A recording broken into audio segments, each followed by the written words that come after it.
everyone, I'm Lynn Prowse-Bishop and welcome to the Virtual Business Show, What You Need to Know. The show covers topics of interest to virtual assistants as well as those in small business and people who may want to work as a VA or hire the services of one. In today's episode, we're going to look at setting boundaries in your business and the importance of actually being able to say no to clients. Now, I want to point out that setting boundaries isn't the same as work-life balance, but done effectively, it will actually help you to achieve it. Many business owners find it difficult to say no to clients, particularly because they think that they're worried that they're going to lose a client if they say no, or they're going to look less than professional, or simply because they're in a service industry, therefore they think that they need to say yes. When you get started as a VA, there's a bit of a tendency, as I've mentioned in previous shows, to want to be all things to all people. And because most VAs have come from an admin background working in support roles, that's kind of part of the VA's work ethic, and it's often so ingrained in us that we therefore find it difficult to say no. Admin roles, secretarial roles, these are by definition support roles or service roles, and saying no doesn't sit well with that definition. You can't say no when you're in service. Try saying that to a boss and you won't be employed for long. But what happens if you don't say no or set those boundaries in your business? You can be personally affected with negative and sometimes devastating effects on you and your family. I've known of VAs who've lost relationships, not necessarily simply because of their inability to say no to clients, but it does factor in, and others who've become seriously ill or lost their business because they just simply burn out. If you don't set boundaries, you are doing yourself a disservice. You're the decision maker in your business. You can say no whenever you want to without feeling guilty or needing to explain why. Setting boundaries is something that you'll do through your business policies, procedures, and contracts. When you're getting started, or even if you're already established, you need to think about your business model. How do you want to work? What hours of the day, days of the week, payment methods you'll accept and whether you'll take payment in advance, credit card imprint, part payment, or in a set time after the work's finished, what you'll do if clients pay late, what your goals are. Think about why you're a VA, why you want to work from home, and what that will mean for you and your family. And you can outline this information in a policy information sheet that you provide to new clients or that you have available for download on your website. You need to establish these parameters immediately with a client because if you don't have that in place, it's very difficult to go back and fix it later on. So when you set up the initial interview with a new client, and you're talking about when you will and won't work, what your availability will be, and what your capability is, tell them you may not be available all the time. There'll be situations that arise, just like in their own business, when you won't be available, and this is how you propose to handle those times. For example, you'll email them or call them to let them know that you're not going to be available. This way, they can't say that they didn't know this thing could happen in the future or down the track. It's very important to set these boundaries with all your new clients right from the start. And the best way to define the nature of your working relationship is with a contract. As a contractor, as defined by the tax office in Australia, you should have a contract with every client you work with. And for the most part, that's going to at least lay the ground rules of what work you're going to do for them, how much it'll be, and when you'll invoice, and potentially when you'll do the work. So if you're only planning to work, say, Monday to Friday between 10 and 4, the contract can set that out. This sets your first set of boundaries. It's important clients respect you for your time and commitment. This respect then levels the playing field, and they're less likely to view you as an employee. So by setting the parameters at the outset with clients through the use of this contract, you're specifying your working hours, days, rates, and other matters. Now, of course, there are some practices who operate a 24/7 service, and if you say you're always available, then naturally you have to always be available. But many sole proprietors are available during set hours or days. And this goes back to knowing your business model and having your policies and procedures for working set up at the outset. Once you've got your business policies and models squared away and clear in your own mind, For me, the most important way to set boundaries or say no to your clients is to remember one simple fact. You are not an employee. You're a business owner, and as such, you set when and for how long you work. Naturally, you want to be as helpful as possible for clients, and this can be especially tricky when you're starting out, and also for most of us because, as I said, the majority have come from admin backgrounds, which are traditionally service-type roles, where we're there to help the boss and aren't used to saying no. So we tend to want to bend over backwards to help a client without really considering that when you're working for more than one, you usually can't do it all at once. Remembering that you're not an employee but the boss and you're in partnership with your clients is one of the single most important ways to aid in empowering you to say no. Now, despite communicating your business practices and having a contract in place, some clients may try to take advantage of you from time to time, particularly if they're under the gun and have got some deadlines to meet. But if you work from this base of mutual respect and have open communication with clients right from the start, you don't have to be afraid to tell them when you're not available. Email clients, let them know that you're not available on certain days if you've got something else on. So long as you let clients know in advance and you don't be frightened to let them know that you're not going to be available, they will respect you for that. There's no real need to actually go into any great detail of what you're doing because, frankly, it's none of their business and too much detail could seem a little bit unprofessional. All you need to do is just let them know you're unavailable and when you'll be able to get the work done.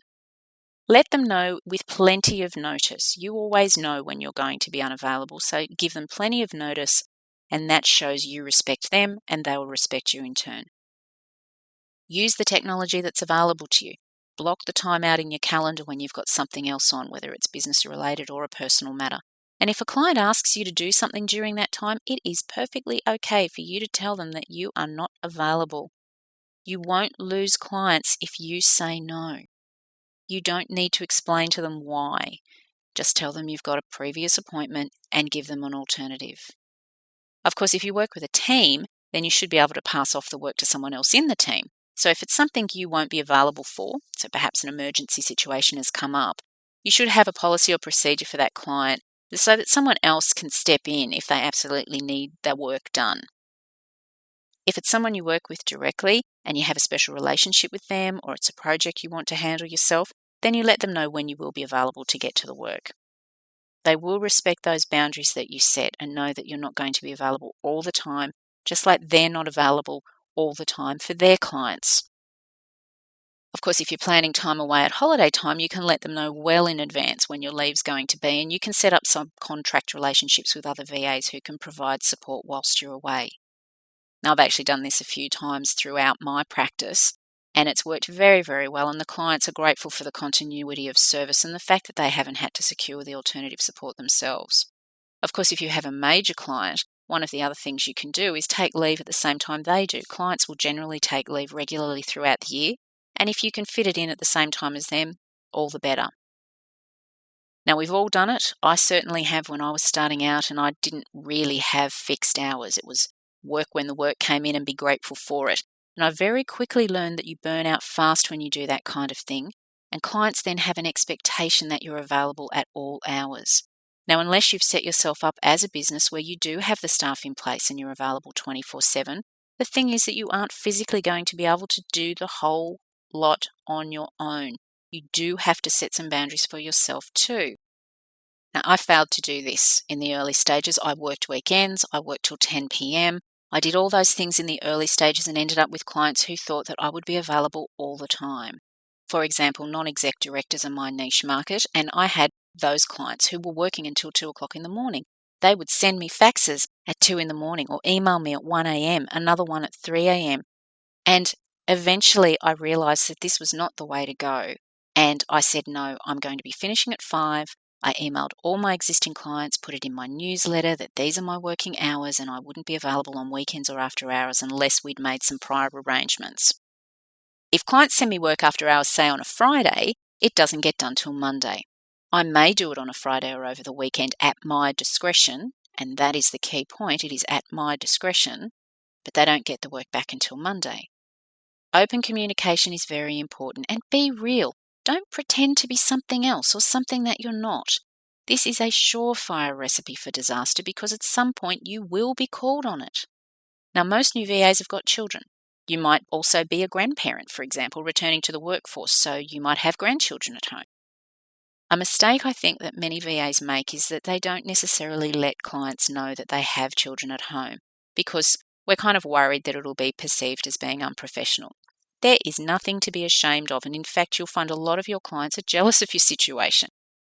When my daughter was little, I made the decision to let clients know that she was there because I felt it was better to be upfront with them, so there weren't any surprises about hearing a child in the background if they called me when she was awake. Plus, it let them get to know me as a person. I really foster relationships with my clients, as I'm sure many other VAs do. And having been a PA, I try to bring that relationship mindset to my client partnerships. I also didn't want to start the relationship on a false basis, having them think that I was working from an office in the city or something, which I know a few VAs do try to put across to clients. And of course, that's their choice. And as a business owner, these are decisions that only you can make. So this is just my opinion. But after over 10 years of being in business, I'm proof that being honest with clients doesn't cost you clients. My advice is always to be upfront that you've got kids at home. And this sets the benchmark for your relationship with your client, total honesty. Of course, the flip side to this is when you do have family commitments or a child home sick, you should never use them as an excuse not to be able to do the work. You are a professional business owner first and foremost. It is one thing to be home for your children, and this, of course, is an advantage of working from home, being there when they're ill or if there's something on that they really need you to be there for. But it's important to remember that whatever time you spend away from your business, you will need to put back into your business. So, for example, if you have a swimming carnival on, you'd tell your client, I'm sorry, next Tuesday I'm unavailable due to some prior commitments. However, you will then need to work that evening or perhaps on the weekend to make up the time for the client. If you traditionally work 9 to 5 and you set those boundaries at the outset, but you've been dealing with some family issues during that 9 to 5 period, stay up later to finish the project or get up earlier or do it on the weekend. It doesn't matter when you work on it, so long as it's ready by the client's deadline. If an emergency situation took up 4 hours of your workday, for example, then you need to make up those 4 hours outside of your traditional workday. That's what being a business owner is all about. You need to take responsibility for it rather than just saying, oh, well, I had an emergency and couldn't get it done. Don't expect clients to come back if you get that reputation. And more importantly, don't expect them to refer you on. As a business owner, you work at your discretion, but you also have to be a professional. And if you haven't got the job done, then you get it done when you're available. You have to make the time. Now, setting boundaries is important not just for your business, but for you too. I am a very strong advocate for continuing professional development. Working for yourself means you don't have the same access to training that you would have had if you worked for an employer. So the responsibility rests with you to take advantage of professional development opportunities that are available on and offline and continue your training with webinars, teleseminars and courses. It's very important not to let this aspect slide. Unfortunately, though, some VAs will use work as an excuse for letting their professional development go. Online trainings, webinars, teleclasses, courses are all important for sole practitioners and people working from home. Once some VAs get working for a handful of clients, though, it's easy for them to let this aspect of their practice go and use it as an excuse. You should place as much importance on your continuing education and professional development as you do on working for income-generating clients. In my own experience, through the Australian Virtual Business Network, I ran monthly webinars for the VA industry on topics that were of interest to small business owners. And I would have VAs register for webinar sessions and then on the morning of, contact me to say that they'd had a client call and they couldn't be there, or they forgot about a client appointment and couldn't make it. This is a perfect example of failing to set boundaries not only with clients, but with yourself. Professional development is like any other appointment. If you register, put the time in your calendar. If a client asks you to do work or wants to schedule time at that time, you tell them that you're not available. Many VAs say that they're too busy and can't go to training. You are responsible for your own professional development, and this goes back to having a business owner mentality versus an employee mentality. If you jump whenever your client snaps their fingers, you are still in the employee mindset. They're not going to go to someone else if you say you can't do the work right now. Of course, it's about time management, but it's also about setting boundaries. It is okay for you to say to a client, on Wednesday I'll be unavailable between 10 and 11:30. They will understand. Many of them don't care when you do the work, just as long as it gets done and gets done well. And if a client is dumping work on you last minute, it says something about their time management, and it's a great opportunity for you as their VA to help them manage their time better. They understand commitments. They have commitments of their own because, let's face it, they're a business owner too, remember? Also, some VAs will accept work with a deadline, and for some reason they don't meet the deadline. They might have forgotten about it, put it on the back burner because it's a subcontract job, so it doesn't pay as much, and their regular clients have sent them work, so it gets moved to the front. If they miss that deadline, some VAs will actually use sick children or other family commitments as an excuse for not meeting that deadline, instead of taking responsibility for their actions.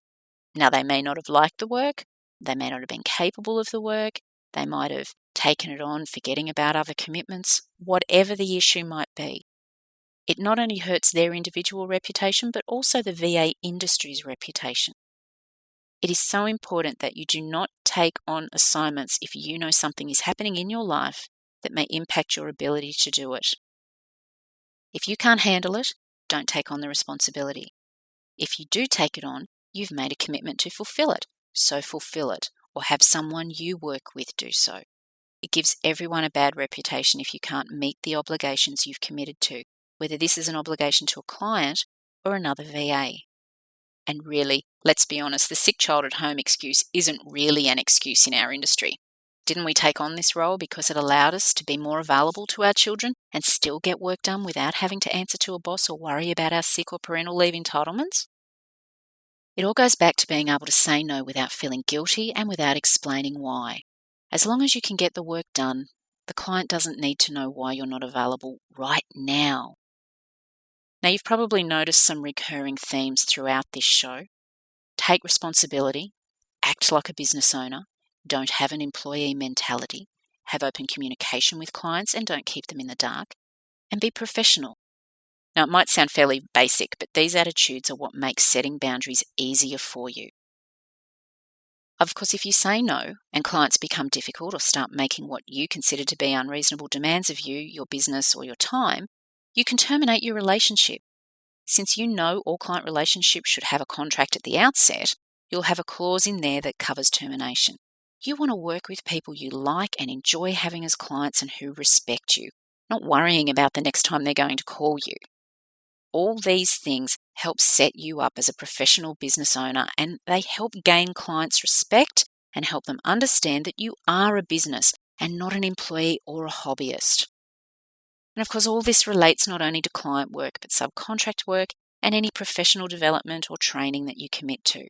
Setting boundaries at the outset with your clients, your family, and yourself makes this a whole lot easier. So to summarize the points we talked about here, setting boundaries starts with your business policies, procedures, model, and goals. Set parameters at the outset at your initial meeting and via a contract with your clients. Ensure open communication with clients at all times. Don't keep them guessing. Foster mutual respect, which will come from this open communication.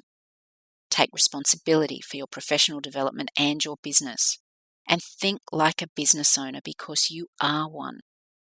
Remembering these points will help to empower you to say no more often to difficult, unethical, or unreasonable requests from clients. It will also serve to enhance the client-VA relationship. Clients will be more inclined to view you as a partner in their success and will have greater respect for your time, skill, availability, and service. I'm Lynn Prowse-Bishop, and this has been the Virtual Business Show. If you have any comments to make on today's episode, please feel free to do so by visiting execstress.com and follow the links to our show comments form. Until next time, thanks so much for listening.